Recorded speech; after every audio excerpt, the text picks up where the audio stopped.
Le groupe emploie aujourd'hui 3500 collaborateurs dans 5 pays. Donc nous sommes présents au Maroc, en France, où nous avons été le premier acteur marocain à investir sur le marché français de la relation client. Donc ça s'est fait dès 2010. Puis on est présent également à Madagascar, on est présent au Niger, et puis on a une installation très récente, là d'il y a quelques mois, en Tunisie.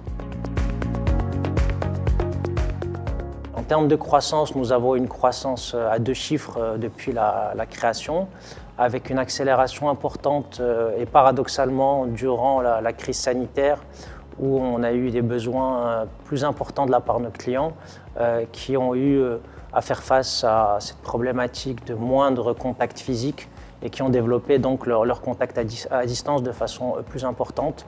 Et l'année dernière, nous avons fait une croissance de 18% par exemple. En termes de chiffre d'affaires, aujourd'hui, on est à un peu plus de 450 millions de dirhams de chiffre d'affaires. Et l'ambition, c'est de faire un minimum x2 en 2 ou 3 ans.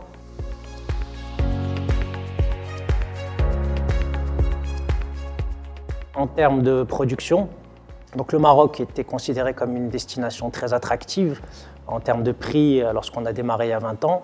Et puis progressivement, le Maroc est devenu une destination plus nearshore, donc avec jusqu'à aujourd'hui un très bon rapport qualité-prix, mais pas le plus attractif en termes de prix pour des prestations un peu plus basiques, normées, et qui se font d'une façon plus standardisée, on va dire. C'est là qu'on s'est intéressé donc, à des destinations plus low cost, et c'est notamment le cas de Madagascar, qui est aujourd'hui incontestablement la destination la plus compétitive, avec les coûts de production les plus bas.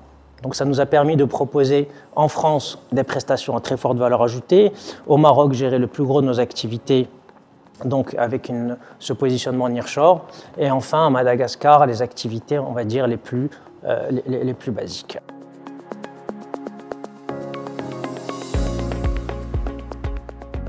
On a vu que c'était également un marché très attractif, bien que le pays traverse une période de crise par rapport à la demande, mais en termes de qualité et de présence du bassin de l'emploi, on voit qu'on peut trouver des collaborateurs et un capital humain qui est de très bon niveau, très proche de celui du Maroc, et avec un niveau de compétitivité qui peut être plus important pour certains types de prestations.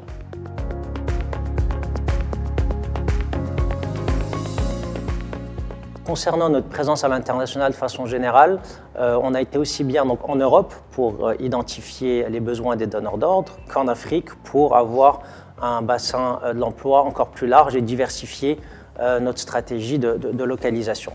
Dans les années à venir, on entend poursuivre en fait cette stratégie. C'est la raison pour laquelle on a fait rentrer avec nous un nouveau partenaire financier, donc, qui est le fonds SPE Capital, qui nous a rejoint il y a quelques mois et qui va nous permettre notamment de financer notre autres acquisitions. Donc on est en train de regarder d'autres pays, notamment en Europe du Sud, mais également en Afrique, trouver d'autres localisations qui nous permettront de continuer en fait, également à faire face à un début de pénurie de ressources dans notre secteur, puisqu'on voit qu'il y a une tension grandissante sur le marché de l'emploi, qu'on a des problématiques de turnover, de niveau de maîtrise également du français, et qui nous oblige à continuer à identifier d'autres bassins.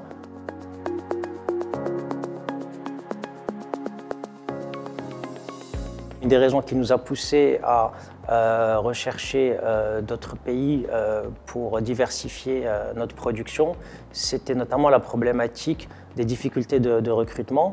Alors on voit que le secteur, de façon générale, pour vous donner un chiffre, a créé environ 5000 emplois nets chaque année depuis une vingtaine d'années, ce qui fait du Maroc la première destination de l'offshore francophone. Et jusqu'à aujourd'hui, c'est la zone la plus dynamique.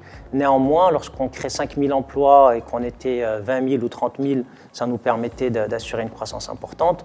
Aujourd'hui, on crée toujours 5000 emplois, mais on est sur un dénominateur de 80 000. Donc si vous voulez, du coup, le rythme de croissance au Maroc s'est réduit notamment compte tenu de cette problématique de trouver des ressources et un capital humain adapté aux exigences croissantes de nos clients, notamment en termes de communication, de savoir-être et bien entendu de langue et de maîtrise du français qui est une problématique majeure aujourd'hui dans nos recrutements.